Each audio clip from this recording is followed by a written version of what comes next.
ሚኒስትሪ ጥዕና ተሪዮ ሕማም ዓሶን ምንካይ ብዘካይዶ ዘሎ ጻዕርታት ተሪዮ ሕማምን ብኡዝ ስዕብ ሞትን ብልዕሊ 9 ሚታዊት ጎዲልሎ ከም ማጽልታ ናይዚ ጻዕር ድማ ኣብ ወርሒ መስከረም ናይዚ ሒዝናዮ ዘለና ዓመት ዝጅምር ሓድሽ መድሃኒት ክትኣታቱ ምዃኑ ኣፍሊጥሎም ሊዳት ኸልማርያም ዘዳለቶ ጸብጻብ ይስዕብ ሚኒስትሪ ጥዕና ከም መቐጸልታ ናይቲ ሕማም ዓሶን ምቁጽጻር ከካይዶ ዝጸንሐ ጻዕሪ አርቶስኔት ዝተባህለ ሓድሽ መድሃኒት ከተኣታቱ ምዃኑ ኣብቲ ሚኒስትሪ ሓላፊ ምቁጽጻር ሕማም ዓሶ አቶ ሰላም ምሕረተኣብ ሓቢሮም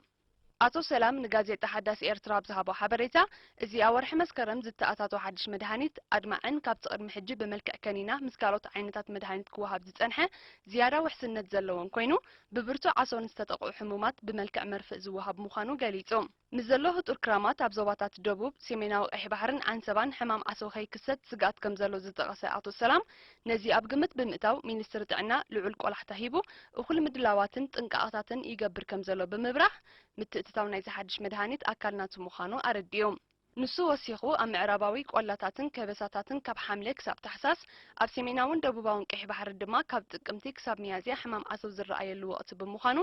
ኣብዞም ዝተጠቕሱ ኣዋርሕ ልዑል ጥንቃቐ ክግበር ኣዘኻኺሮም ህዝቢ ንዝወሃቦ ምኽርን ኣብ ቀረብኡ ንዝተዋደዱ ኣገልግሎታት ሕክምናን ብግቡእ ከተግብሮምን ክትጥቀመሎምን ይግባእ ዝበለ አቶ ሰላማ መወዳእታ ዝኾነ ሰብ ምልክታት ሕማም ዓሶ ዝስምዖ ተቐላጢፉ ክምርመር ንዝወሃቦ መድሃኒት ብግቡእ ክወስዶ ከምኡ ድማ ከባቢያዊ ጽሬት ከዘውትርን ናምስያ ክትጥቀምን ኣተሓሳሲቦም 67 ሚእታዊት ካብ ጠቕላላ ህዝቢ ኤርትራ ኣብ ዓሳው ከባቢ ዝቕመጥ 75 ሚእታዊት ካብ መሬት ኤርትራ ድማ ዓሳው እኳ እንተኾነ ሚኒስትሪ ጥዕና ምስ መሻርክቱ ብምትሕብባር ብዘካይዶ ዘሎ ቀጻሊ ጎስጓሳትን ኣስተምህሮታትን ተሪዮት ሕማምን ብውዝ ዝስዕብ ሞትን ብልዕሊ 9 ሚእታዊት ከም ዝጎደለ ጸብጻባት ሚኒስትሪ ጥዕና የመልክቶም ኣብ ዞባ ደቡብ ዝርከብ ቱሪዝማዊ ጸጋታት ዘቤታውን ሃገራውን ኣቓልቦን ክረክብ ተራ ኣብቲ ዓውዲ ዝነጥፉ ኣካላት ክዓዘዝ ዋና ዳይሬክተር ክፍሊ ቱሪዝም ዞባ ወይዘሮ ኣስመረት ኣብርሃ ኣዘኻኺራ ወይዘሮ ኣስመረት ብ17 ነሓሰ ኣብ ንዑስ ዞባታት ምስ ዝነጥፉ ኣባላት ክፍሊ ቱሪዝም ኣብ ከተማ መደፈራ ኣብ ዝገበረቶ ርክብ ኣብቲ ዞባ ዘለዉ ታሪኻውያን ቦታታት መሳጢ ቅርጺ መሬትን ጥንታውያን ቅርስታትን ዓቢ ቱሪዝማዊ ስሕበት ዝፈጥሩ ምዃኖም ጠቒሳ ነዚ ዛጊት ብዝግባእ ዘይተመዝመዘ ጽላት ህዝቢ ብዝግባእ ከም ዝፈልጦ ንምግባር ተወሳኺ ጻዕርታት ከም ዘድልያ ገንዚባ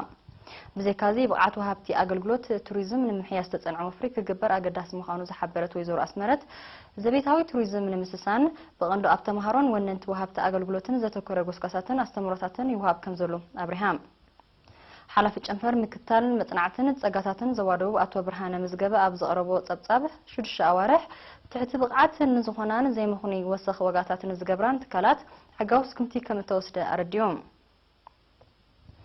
ተሳተፍቲ ኣብ ዝሃቦ ርኢቶ ንዓመታት ዝተዓቀቡ ታሪኻውያን ቅርስታት ከይዓነውን ከይባላሸውን ግቡእ ክንክን ሓለዋን ክግበረሎም ተላብዮም ኣብ ዞባ ደቡብ መሳጢ ቅርጸ መሬት ገማግም ዓዲ ቦጊዓን ዓዲ ኾቴዮን ምብራቕ ኣጻደፍ ከምኡ ነዊሕ ዕድመ ዘለዎም ጥንታውያን ቅርስታት ሃም ዲጋ ሳፎራ ሓወልቲ በለው ከለው ጥንታዊ መቓብራት ቋሒቶ ጥንታውያን ኣቤት ጸሎትን ገዳማትን ዘጠቓልል ሃብታም ቱሪዝማዊ ጸጋታት ይርከብ ኣብ ዞባ ማእከል ኣብ ዝሓለፈ ወርሒ ብወፍሪ ክረምታዊ ልምዓት ተምሃሮ ልዕሊ 10 ሚልዮን ንኣኽፋ ዝትመን ስርሓት ከም ተሰላሰለ ኣብ ጨንፈር ምስሪ ትምህርቲ ዞባ ሓላፊ ወፍሪ ተምሃሮ ንልምዓት ኣቶ ኣብርሃም በርሀ ንኤሪና ገሊጾም መሰረት ሓበሬታ ኣቶ ኣብርሃም በቲ ካብ 12 ሓምለ ክሳብ 11 ነሓሰ ኣብ 65 ነቑጣታት ዝተኻይደን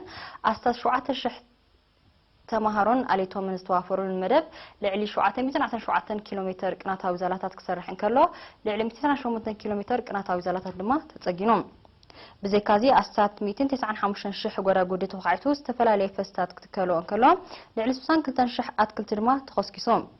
ብዘይካዚ ኣብ ድሕነት ትራፊክ ዝተዋፈሩ ተምሃሮ ጉለት ዝፍጽሙ ልዕሊ 25,000 መራሕቲ መካይንን ብሽክለታትን ክእርሙ እንከሎ ኣብ ዝተፈላለየ ኣብያተ ትምህርቲ ተበላሹ ዝጸንሐ ኣስታት 9,000 ስደተኛታት ከም ተጸገነ ኣቶ ኣብርሃም ብተወሳኺ ገሊጾም